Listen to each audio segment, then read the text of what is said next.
അങ്ങനെ ബാലിയുടെ ശവസംസ്കാരത്തിന് വേണ്ടിയുള്ള ചടങ്ങുകളെല്ലാം ചെയ്യുവാൻ ലക്ഷ്മണൻ സുഗ്രീവനോട് പറഞ്ഞേൽപ്പിച്ചു. എല്ലാ ഏർപ്പാടുകളും അദ്ദേഹം ഒരുക്കി. താമസിയാതെ സമൃദ്ധമായി അലങ്കരിക്കപ്പെട്ട പല്ലക്ക് തയ്യാറാക്കപ്പെട്ടു. ബാലിയെ അതിൽ കിടത്തി. പല്ലക്ക് ചിതയിലേക്ക് ആനയിക്കപ്പെട്ടു. ചന്ദനം മുതലായ സുഗന്ധവൃക്ഷങ്ങളാണ് ചിതയ്ക്ക് വേണ്ടി ഉപയോഗിക്കപ്പെട്ടത്. ബാലിയെ അവർ ചിതയിൽ കിടത്തി. അംഗദൻ തീ കൊടുക്കുകയും ചെയ്തു. അതിനുശേഷം അവർ അടുത്തൊഴുകിയിരുന്ന ശീതളമായ നദീജലത്തിൽ സ്നാനം ചെയ്തു. പരേതാത്മാവിന് തർപ്പണം നൽകിയ ശേഷം അവർ കിഷ്കിന്ധാ നഗരിയിലേക്ക് മടങ്ങിപ്പോവുകയും ചെയ്തു. ഇരു കൈകളും കൂപ്പിക്കൊണ്ട് അവിടെയുള്ളവരെല്ലാം രാമന്റെ ചുറ്റുമേ വന്നു നിന്നു. ആർക്കും ഒന്നും അറിയില്ല എന്ന് വേണം പറയാൻ. വേണ്ടത് കൽപ്പിക്കണമെന്ന നിലയിൽ അവർ രാമന്റെ നേരെ നോക്കി. എല്ലാവർക്കും വേണ്ടി സംസാരിച്ചത് ഹനുമാനാണ്. അദ്ദേഹം പറഞ്ഞു, പ്രഭു, സുഗ്രീവന്റെ പൂർവികന്മാരാൽ ഭരിച്ചു പോരുന്ന രാജ്യം ഇപ്പോൾ അങ്ങയുടെ സഹായത്താൽ അദ്ദേഹത്തിന്റെ കയ്യിൽ ലഭിച്ചിരിക്കുകയാണല്ലോ. ദയവായി നഗരത്തിൽ പ്രവേശിച്ച് മേലാൽ വേണ്ടത് ചെയ്യുവാൻ ഞങ്ങളോട് കൽപ്പിച്ചാലും കാര്യങ്ങൾ ഏതുവിധം കൊണ്ടു നടക്കണമെന്ന് ഞങ്ങളുടെ രാജാവിനെ ഗുണദോഷിച്ചാലും അദ്ദേഹത്തിന് അങ്ങേ ബഹുമാനിക്കണമെന്നുണ്ട്. രാജകീയമായി തന്നെയുണ്ട്. അതുകൊണ്ട് കിഷ്കിന്ധാ നഗരിയിലേക്കുള്ള പ്രവേശനദ്വാരമായ ഈ ഗുഹയിലേക്ക് ദയവായി പ്രവേശിച്ചാലും. രാമൻ ഹനുമാനെ നോക്കി ഇങ്ങനെ പറഞ്ഞു, ഹനുമാൻ, എന്റെ പിതാവിന്റെ കൽപ്പന അനുസരിച്ചുള്ള 14 വർഷത്തെ വനവാസം കഴിയാതെ ഞാൻ ഒരു ഗ്രാമത്തിലോ നഗരത്തിലോ പ്രവേശിക്കില്ല. സുഗ്രീവനെ നഗരത്തിലേക്ക് കൂട്ടിക്കൊണ്ടുപോവുക, അദ്ദേഹത്തിന്റെ കിരീടധാരണം നടത്തുകയും ചെയ്യുക. പിന്നീട് രാമൻ സുഗ്രീവന്റെ നേരെ തിരിഞ്ഞു പറഞ്ഞു, പോയി രാജ്യഭാരം കയ്യേൽക്കുക. ഈ രാജകുമാരനെ യുവരാജാവായി അഭിഷേകം ചെയ്യുക.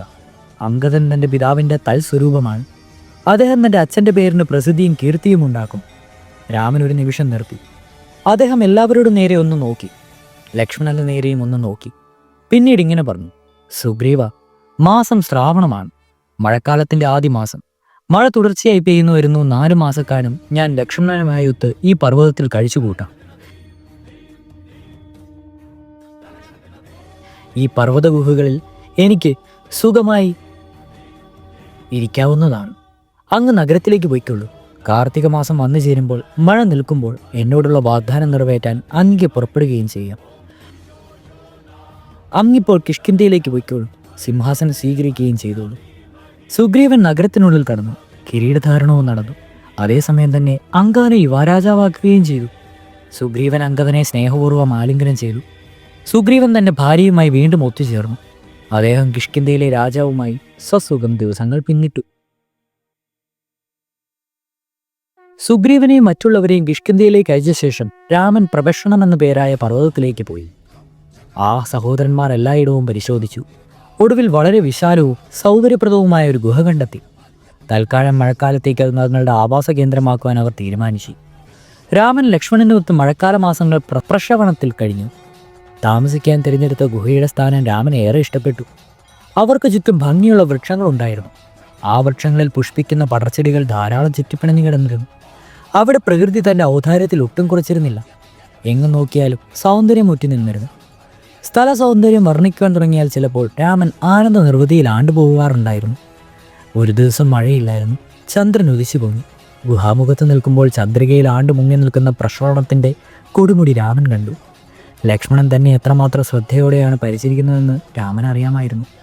അദ്ദേഹം പറഞ്ഞു, കുഞ്ഞേ ലക്ഷ്മണ, നീ എന്നും എൻ്റെ ഹിതനാവൃത്തിയാണ്. നിന്റെ എന്നോടുള്ള സ്നേഹം അപാരമാണ്. നീ വേണ്ട സമയത്ത് വേണ്ട വാക്കുകൾ പറഞ്ഞു തന്നു. ഒരുവനെ ദുഃഖം എത്രമാത്രം വീര്യം കൊടുത്തുമെന്ന് ഞാനിപ്പോൾ അറിയുന്നു. ലക്ഷ്മണൻ പറഞ്ഞു, രാമ, സുഗ്രീവൻ വേണ്ടത് ചെയ്യും. സീതാന്വേഷണത്തിന് വേണ്ടിയുള്ള കാര്യങ്ങൾ അദ്ദേഹം സംവിധാനം ചെയ്യുന്നുണ്ടാവും. ഈ ദിവസങ്ങൾ അങ്ങനെ കഴിഞ്ഞു പോകും. താമസിയാതെ നമുക്ക് കർമ്മമുഖന്മാരാവുകയും ചെയ്യാം. 4 മാസങ്ങൾ അങ്ങനെ എങ്ങനെയോ അവസാനിച്ചു. ആകാശത്തിന് തൻ്റെ നീലിമ തിരിച്ചു കിട്ടി. സുഗ്രീവന് തൻ്റെ കടമ നിറവേറ്റേണ്ട കാലം വന്നുവെന്ന് ഹനുമാൻ ഓർത്തു. എന്നാൽ വളരെ കാലത്തെ രാജഭ്രഷ്ടിക്ക് ശേഷം സുഗ്രീവൻ ഇപ്പോൾ ആഡംബര സമൃദ്ധിയിൽ മുഴുകിയിരിക്കുകയാണെന്ന് അദ്ദേഹം കണ്ടു. ഈ മാറിയ സാഹചര്യത്തിൽ അദ്ദേഹം രാമനോടുള്ള കടമയും തന്നെയും മറന്നിരിക്കുന്നു. മദ്യത്തിലും മൈഥുന്യത്തിലും മാത്രമാണ് സുഗ്രീവനിപ്പോൾ ആനന്ദം കണ്ടെത്തുന്നത്. ധർമ്മതത്വങ്ങൾ അറിയുന്ന ഹനുമാൻ എപ്പോഴും ബുദ്ധി കൈവിടാതെ അദ്ദേഹം രാജാവിനെ ഈ രാജസൈന്യത്തിലേക്ക് പിന്തിരിപ്പിക്കേണ്ട കാലം അതിക്രമിച്ചുവെന്ന് മനസ്സിലാക്കി. ഹനുമാൻ സുഗ്രീവന്റെ സവിധത്തിൽ സന്നിധാനം ചെയ്ത് വിജ്ഞാനപ്രദങ്ങളായ വാക്കുകൾ ഉച്ചരിച്ചു. അവ ഉപദേശ രൂപത്തിലെങ്കിലും വളരെ വിനയത്തോടുകൂടിയാണ് പറയുന്നത്. അദ്ദേഹം പറഞ്ഞു, പ്രഭു, ഈ രാജ്യം അങ്ങയ്ക്ക് വീണ്ടും കിട്ടി. അതുപോലെ അങ്ങയുടെ പ്രിയപത്നിയും. ഇനിയും ചിലത് നിവൃത്തിയാവേണ്ടതുണ്ട്. അങ്ങയുടെ ചുമതല എന്താണെന്ന് ഞാൻ പറഞ്ഞറിയിക്കേണ്ടതില്ലല്ലോ. എന്നാൽ എന്നെ അങ്ങ് ഉപദേഷ്ടാവായി അംഗീകരിച്ചിട്ടുള്ളതായതുകൊണ്ട് ഞാനൊരു ഉപദേശം അങ്ങേക്ക് തരാം. അങ്ങനെ ചെയ്യേണ്ടതെന്ന് ഞാൻ അങ്ങയോട് പറയേണ്ട ആവശ്യമില്ല. ഒരു മനുഷ്യന് അവൻ്റെ ശ്രേഷ്ഠ സ്വഭാവത്തിനൊത്തവണ്ണം പ്രവർത്തിക്കുവാനുള്ള കഴിവുണ്ടാവുകയും അവൻ തൻ്റെ സ്നേഹിതന് കൊടുത്ത വാക്ക് പാലിക്കുകയും ചെയ്താൽ അയാളുടെ യശസ് എന്നും നിലനിൽക്കും. ശ്രാവണം കഴിഞ്ഞിട്ട് ഏറെ നാളായി. 4 മാസങ്ങളും കഴിഞ്ഞ് മഴ നിന്നു.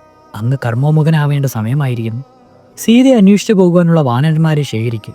അങ്ങയ്ക്ക് ആഗ്രഹിച്ചത് കൈവന്നപ്പോൾ രാമനെപ്പറ്റി ഉദാസീനമായാണ് അങ്ങ് കരുതുന്നതെന്നുള്ളൊരു തോന്നലുണ്ടാവുന്നുണ്ട് എനിക്ക്. അങ്ങയുടെ ചുമതലയെപ്പറ്റി രാമനെ ഓർമ്മിപ്പിക്കും വരെ അങ്ങ് കാത്തു നിൽക്കരുത്. രാമൻ ഈ 3 ലോകങ്ങളിലും എളുപ്പത്തിൽ നശിപ്പിക്കാൻ കഴിയും. ഈ കാലവിളംബം അദ്ദേഹത്തെ വളരെയധികം വിഷമിപ്പിക്കുന്നുണ്ടെന്ന് എനിക്ക് ഉറപ്പുണ്ട്. എന്നാൽ അദ്ദേഹത്തിന് അങ്ങയോട് സ്നേഹമുണ്ട്. അങ്ങയോടുള്ള മൈത്രി നിലനിർത്തണമെന്നുണ്ട് അദ്ദേഹം മോഹിക്കുന്നുമുണ്ട്. അദ്ദേഹം ഇപ്പോൾ ക്ഷമയുടെ കാത്തിരിപ്പാണ്. അങ്ങയുടെ വാഗ്ദാനം മറന്നിട്ടില്ലെങ്കിലും അത് മനസ്സിലുണ്ടെന്നും മറ്റുള്ള വിവരത്തിലെ അങ്ങ് എന്നിൽ നിന്നൊരു വർത്തമാനം കിട്ടുവാൻ കാത്തിരിപ്പാണ് അദ്ദേഹം. രാമൻ കോപിച്ചു പോയാൽ പിന്നെ ആ കോപത്തിൽ നിന്ന് അങ്ങയെ രക്ഷിക്കുവാൻ ആർക്കുമാവില്ല. അങ്ങയാൽ കൽപ്പിക്കപ്പെട്ട് വാനരന്മാർ കൂട്ടം കൂട്ടമായി എല്ലായിടത്തും ചെന്ന് സീതയെ അന്വേഷിക്കാം. രാവണൻ അവളെ തടവിലാക്കിയിട്ടുള്ള ഒളിവ് സ്ഥലം കണ്ടുപിടിച്ച് രാമനെ അറിയിച്ചു കഴിഞ്ഞാൽ രാമൻ നമുക്ക് ചെയ്ത ഉപകാരത്തിന് പ്രത്യുപകാരം ചെയ്തു എന്ന് പറയാം. ബുദ്ധിസത്തനായ ഹനുമാൻ പറഞ്ഞ വാക്കുകൾ സുഗ്രീവൻ ശ്രദ്ധാപൂർവം കേട്ടു. അല്പനേരം ആലോചിച്ച ശേഷം അദ്ദേഹം നീലനെ ആളയച്ചു വരുത്തി. എന്നിട്ട് ഇപ്രകാരം മുറച്ചു: നീല, വ്യത്യസ്ത ബ്രാഹ്മണമാരിൽ നയിക്കപ്പെടുന്ന ലോകമൊട്ടാകെയുള്ള എൻ്റെ സൈന്യത്തെ മുഴുവൻ കിഷ്കിന്ധയിൽ സമ്മേളിപ്പിച്ചാലും കഴിയുന്നതും വേഗത്തിൽ അവരെല്ലാവരും നമ്മുടെ നഗരത്തിൽ എത്തിച്ചേരട്ടെ. ഇന്നു മുതൽ 15 ദിവസത്തിനകം അവിടെ എത്തിച്ചേർന്നിരിക്കണം. ആരെങ്കിലും ഈ കൽപ്പന ശ്രദ്ധിക്കാതിരുന്നാൽ അവൻ വധശിക്ഷയ്ക്ക് അർഹനായി തീരും. എൻ്റെ പ്രതിനിധിയായി അംഗദൻ പോയി സൈന്യശേഖരത്തിന് വേണ്ട ഏർപ്പാടുകൾ ചെയ്യട്ടെ. ഇത്തരമൊരു കൽപ്പന കൊടുത്തതിനു ശേഷം സുഗ്രീവൻ അന്തഃപുരത്തിലേക്ക് മടങ്ങിപ്പോവുകയും ചെയ്തു. അങ്ങനെ മഴക്കാലം കഴിഞ്ഞു. ആകാശം തെളിഞ്ഞു. ചന്ദ്രപ്രകാശം നിറഞ്ഞ രാത്രികൾ രാമന്റെ ദുഃഖത്തെ വർദ്ധിപ്പിച്ചുകൊണ്ടേയിരുന്നു. ലക്ഷ്മണൻ പറഞ്ഞു: രാമ, എൻ്റെ പ്രിയപ്പെട്ട ജ്യേഷ്ഠ, ഇങ്ങനെ നിരാശയ്ക്ക് വഴിവെച്ചു കൊടുക്കുന്നത് അങ്ങ് ചേർന്നതല്ല. വികാരങ്ങൾക്ക് അടിമപ്പെടാതെ മറ്റൊരു രാമനെയാണ് ഞാൻ കണ്ടിട്ടുള്ളത്. രാമ, ദയവായി അങ്ങ് ശമം കൈവിടിയാതിരിക്കൂ. ലക്ഷ്മണന്റെ വാക്കുകൾ രാമന്റെ ഉള്ളിൽ തട്ടി. അദ്ദേഹം പറഞ്ഞു: കുഞ്ഞെ, സംശയമില്ല. കർത്തവ്യത്തെപ്പറ്റി ചിന്തിക്കുക തന്നെ വേണം. അത് സാധിക്കുവാൻ പ്രയത്നിക്കുകയും വേണം. പുറമേ കർമ്മം ചെയ്യുമ്പോൾ അതിൻ്റെ ഫലത്തെപ്പറ്റി ചിന്തിക്കരുത്. ലക്ഷ്മണ, കേവലം അസാധാരണമായ ക്ഷമയോടെയാണ് ഞാൻ ഈ മഴക്കാലം കഴിയുവാൻ കാത്തിരുന്നത്. ശരത്ത് വന്നു കഴിഞ്ഞു. എന്നാൽ സുഗ്രീവനാവട്ടെ എന്നോട് ചെയ്ത വാഗ്ദാനം മറന്നിരിക്കുന്നു. അത് വ്യക്തമാണ്. അദ്ദേഹം ഇതുവരെ എന്നെ വന്ന് കണ്ടില്ല. അദ്ദേഹത്തിൽ നിന്ന് ഒരു വാർത്തമാനവുമില്ല. ഈ 4 മാസങ്ങൾ 400 വർഷങ്ങൾ പോലെയായിരുന്നു എനിക്ക്. എൻ്റെ പ്രിയപ്പെട്ട സീത എന്നോടുള്ള സ്നേഹാധിക്യം കൊണ്ട് ഞാനല്ലാതെ ജീവിക്കാൻ കഴിയാത്തത് പോയതുപോലെ എനിക്ക് തോന്നുന്നു. ഞാൻ ആത്മനിന്ദയിൽ മുഴുകിയെന്ന് തന്നെ പറയാൻ. എന്നാൽ എന്നെ നോക്കൂ ലക്ഷ്മണ, ഞാനിപ്പോൾ നിസ്സഹായനാണ്. എനിക്കെൻ്റെ രാജ്യം നഷ്ടപ്പെട്ടു. രാവണൻ മൂലം അയാളുടെ ചതി കാരണം എനിക്ക് എൻ്റെ പത്നിയെ നഷ്ടപ്പെട്ടു. എൻ്റെ കൈകൾ ബന്ധിക്കപ്പെടാതെയും ഞാൻ മറ്റൊരു വിധക്കാരനാതെയും തോന്നുന്നു. ഭാര്യയുടെ മരണത്തെപ്പറ്റി അദ്ദേഹത്തെ ഓർമ്മപ്പെടുത്തു. തന്മൂലം അദ്ദേഹത്തിന് എന്നോടുള്ള കടമയെ പറ്റും. വാഗ്ദത്തങ്ങൾ മറന്നുവോ എന്ന് അദ്ദേഹത്തോട് ചോദിക്കുക. മഴ നിലച്ചിരുന്നു. സുഖാനുഭൂതിയുടെ സ്വപ്നവാസ്ഥയിൽ അദ്ദേഹം ഇനിയും ഉണർന്നിട്ടില്ല. ഇപ്പോൾ ആനന്ദസാഗരത്തിൽ മുങ്ങിക്കിടക്കുന്നു. അദ്ദേഹത്തിന് അറിയില്ല, ഞാൻ വില്ലു കുലയ്ക്കാൻ തീരുമാനിക്കുന്ന പക്ഷം അദ്ദേഹം പൊങ്ങുന്നത് ഭയാനകമായ ഒരു അവസ്ഥയിലേക്കായിരിക്കുമെന്ന്. കുഞ്ഞെ, നീ പോയി എൻ്റെ കോപത്തെപ്പറ്റി സുഗ്രീവനും പരിചയപ്പെടുത്തി കൊടുക്കൂ. എൻ്റെ ഈ വാക്കുകൾ തന്നെ അദ്ദേഹത്തോട് ആവർത്തിച്ചോളൂ. ബാലി പരദേശത്തേക്ക് പ്രവേശിച്ച കവാടം ഇനിയും അടഞ്ഞിട്ടില്ല. അങ്ങയുടെ വാക്ക് പാലിക്കാൻ അങ്ങ് ഓർമ്മിക്കേണ്ടത് അത്യന്താപേക്ഷിതമായിരിക്കുന്നു. ഇല്ലെങ്കിൽ അങ്ങയ്ക്ക് ബാലിയുടെ പിന്നാലെ പോകേണ്ടി വരും. എൻ്റെ ഒരൊറ്റ ശരം കൊണ്ട് ബാലിയെ കൊല്ലപ്പെട്ടു. വാഗ്ദാനം മറന്ന് എന്നെ നിരാശപ്പെടുത്തിയാൽ അങ്ങയും അങ്ങയുടെ പ്രിയപ്പെട്ടവരായ എല്ലാവരും അജരേണായി കൊല്ലപ്പെടും. സുഗ്രീവ, ഇപ്പോഴും സമയം തെറ്റിയിട്ടില്ല. അങ്ങ് ഇപ്പോഴും എനിക്ക് പ്രിയനാണ്. എന്നാൽ സമയം അതിവേഗം കടന്നു പോകുന്നു. ഞാൻ വേണ്ടത്ര കാക്കുകയും ചെയ്തിരിക്കുന്നു. വേഗമാവട്ടെ. ലക്ഷ്മണ, കിഷ്കിന്ധയിലേക്ക് പോയി ഈ സന്ദേശം അറിയിക്കും. സൂര്യവംശത്തിൻ്റെ ഇളയമുറ സന്ധിതിയായ രാമൻ ക്രോധാവേശം പൂണ്ടു. മുൻകോപി എന്ന് വിഖ്യാതനായ ലക്ഷ്മണൻ തൻ്റെ ജ്യേഷ്ഠൻ്റെ ക്രോധം കാരണം ഉള്ളറിഞ്ഞ് മനസ്സിലാക്കി. തൻ്റെ ജ്യേഷ്ഠനെ ഇത്രമാത്രം പ്രകോപിപ്പിച്ച സുഗ്രീവന്റെ നേരെ അദ്ദേഹം രോഷാകുലനായി. ലക്ഷ്മണൻ പറഞ്ഞു: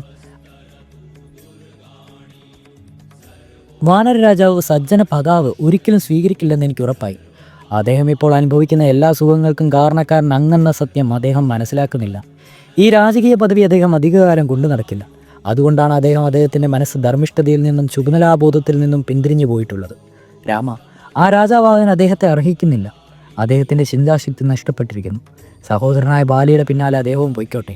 എൻ്റെ കോപം അതിൻ്റെ അതിർത്തിയിൽ എത്തിക്കഴിഞ്ഞിരിക്കുന്നു. ഞാൻ സുഗ്രീവനെ കൊല്ലു. ബാലിപുത്രനായ അംഗദൻ സീതയെ അന്വേഷിക്കട്ടെ. ലക്ഷ്മണൻ എൻ്റെ വില്ലെടുത്തു. ആവനാടി തോളിൽ ബന്ധിച്ചു. എന്നാൽ ഇതിനകം രാമൻ്റെ കോപം ഒരളവ് വരെ അടങ്ങിയിരുന്നു. ലക്ഷ്മണൻ്റെ കോപം ഗുണം ചെയ്യില്ലെന്ന് അദ്ദേഹം കണ്ടു. അദ്ദേഹം പറഞ്ഞു, ലക്ഷ്മണ, എൻ്റെ കോപം ഇത്രമാത്രം പ്രകടിപ്പിക്കാതായിരുന്നു എന്നു ഞാനിപ്പോൾ ആഗ്രഹിക്കുകയാണ്. ധൃതിയിൽ ഒന്നും ചെയ്യരുത്, ഔദാര്യം കാണിക്കണം. താമസിയാതെ സാധൂകരിക്കാൻ അദ്ദേഹത്തിനൊരു സന്ദർഭം നൽകൂ. അദ്ദേഹത്തെ കൊല്ലുവാനായി മനസ്സുറക്കരുത്. അദ്ദേഹം മരണത്തിന് അർഹനായിരിക്കുന്നു എന്ന് നിനക്ക് പൂർണ്ണമായും ഉറപ്പാവുന്നതുവരെയെങ്കിലും ക്ഷമിക്കൂ. അദ്ദേഹം ഞാനും മിത്രങ്ങളാണ്.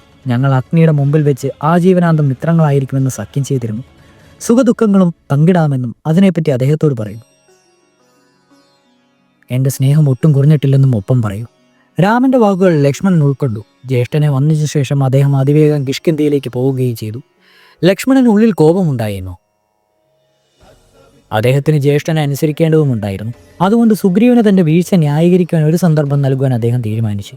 സുഗ്രീവൻ അത് ചെയ്തില്ല എങ്കിൽ വില്ലു കുലയ്ക്കുവാൻ രാമനെ കാക്കില്ലെന്നും തൻ്റെ വില്ലിൽ നിന്ന് തന്നെ ഒരു ശരം വിട്ട് സുഗ്രീവനെ ശൗര്യം മനസ്സിലാക്കുമെന്നും അദ്ദേഹം ഉറച്ചു. ഇങ്ങനെയെല്ലാം ചിന്തിച്ചുകൊണ്ട് സുഗ്രീവൻ ഭരിക്കുന്ന നഗരിയിലേക്ക് ലക്ഷ്മണൻ നടന്നു. അദ്ദേഹത്തിൻ്റെ സ്വാത്വതയുള്ള മൃദുവും വിനായകവുമായ മുഖഭാവം മാറിയിരുന്നു. അദ്ദേഹത്തിൻ്റെ പുരികങ്ങൾ രോക്ഷത്താൽ പറ്റേ ചേർന്നിരുന്നു. താൻ ഇത്രയധികം സ്നേഹിക്കുന്ന രാമൻ ഈ ദുഃഖം വന്ന അദ്ദേഹത്തെ സഹായിക്കുന്നതും വയ്യായിരുന്നു. അദ്ദേഹം ഇതിനു മുമ്പൊരിക്കലും രാമൻ്റെ സമനില തെറ്റിക്കണ്ടിട്ടില്ലായിരുന്നു. പശ്രവണത്തിലെ ഈ 4 മാസം അവർക്ക് രണ്ടുപേർക്കും ഏറെ അസഹ്യവുമായിരുന്നു. രാമനെ സമാധാനിപ്പിക്കുവാൻ ഇക്കാലത്ത് ലക്ഷ്മണൻ എത്രയോ സമയം ചെലവഴിച്ചിരുന്നു. ഋതു മാറും വരെ കാത്തിരിക്കുക തന്നെ ചെയ്യുമെന്ന് അവർ പറയുമായിരുന്നു. സുഗ്രീവൻ വേണ്ടത് ചെയ്യുമെന്ന് അവർക്ക് ഉറപ്പായിരുന്നു. എന്നാൽ അദ്ദേഹം അവരോട് എട്ടവറ്റ പോലെ കാര്യങ്ങൾ ചെയ്തില്ല. ലക്ഷ്മണന്റെ മനസ്സിൽ 4 മാസക്കാലമായി കുന്നുകൂടിയ കോപം ഇപ്പോൾ പൊട്ടിത്തെറിച്ചു.